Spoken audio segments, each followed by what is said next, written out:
Hi, welcome back to my channel. This is Jeniah Wilde with Century 21 Power Realty, and today we're going to be talking about red flags for both buyers and sellers in a seller's market. So a seller's market is when inventory is extremely low and there's lots of demand. So it's competitive for buyers to put in offers on homes. So you're typically finding there's multiple offer situations, offers without conditions or shorter condition periods, and prices are experiencing upward pressure. In a seller's market, actually in any market, one of the misconceptions is pricing, overpricing, so that you have room to negotiate. This is particularly detrimental in a seller's market, because in a seller's market, you are going to limit competition, and competition is what increases your end result in terms of your offer that you receive. One of the misconceptions is pricing high in any market, but particularly in a seller's market. You want to be pricing your home at market value or maybe a little bit below, because what you want to do is create that competitive environment where you have multiple people coming to visit the house, lots of interest, multiple offers on the table, and it creates that buzz around the property, which if a buyer really loves your home, they are willing to increase their offer based on the competition. If your house is overpriced, you don't get as many interested buyers, therefore you don't get as much buzz, therefore you might end up getting less money in the end. Another variable with overpricing as a seller is your home tends to get buried in the algorithm. So when buyers are going and it's a really active, aggressive market and they're used to just looking at properties that are coming on, going and looking at them, bidding on them, if your home is overpriced, they might not consider it the first time around because it's overpriced, and it might end up going down to the bottom of the list. As a seller, one of the things that you want to avoid is your home sitting on the market for any period of time in a busy seller's market, which brings me into my next red flag, and that is accepting cash offers with no conditions. A lot of people tend to think that a cash offer is better because it's a quick closing and it's a sure bet, and you don't have to worry about waiting for the buyer to get their mortgage in place and do their due diligence with their finance or the inspection. But it's not always the case. Sometimes cash offers or unconditional offers can be a little bit more risky than a conditional offer. One of the things to consider with a cash offer is that it might not necessarily be cash.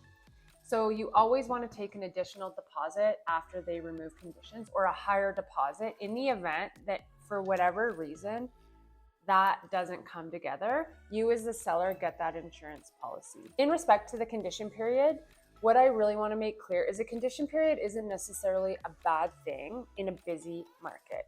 Giving the buyers a chance to dot all their I's and cross all their T's ensure that the closing and the possession goes a lot smoother. When buyers feel pressure and rushed in a competitive market to waive their finance condition, this can lead to issues come closing time on possession day. So a condition period isn't necessarily a bad thing to give the buyers a chance to feel confident going into possession day. And this brings me to another red flag in a seller's market when it's busy, not having the advice and the counsel that you need to navigate these situations. It seems very straightforward on the outside looking in that the highest cash offer is the best offer, but there is a lot of things to consider moving into possession day around closing that can go wrong if you haven't considered all of the factors that are present when you're accepting the offer. So now we spoke about financing during the condition period. If the buyer and seller agrees to having an inspection done during that period as well, one red flag that buyers need to be aware of is asking for too much. So the purpose of the inspection is to look at the major systems within a home and ensure that there's nothing wrong that's going to be extremely costly to address. In a seller's market, they may have a backup offer. They may have multiple parties waiting to see if the deal actually doesn't come together. So the buyer needs to be very aware that unless it's a major issue with the home that's uncovered during the inspection, the seller probably isn't going to entertain very many minor repairs.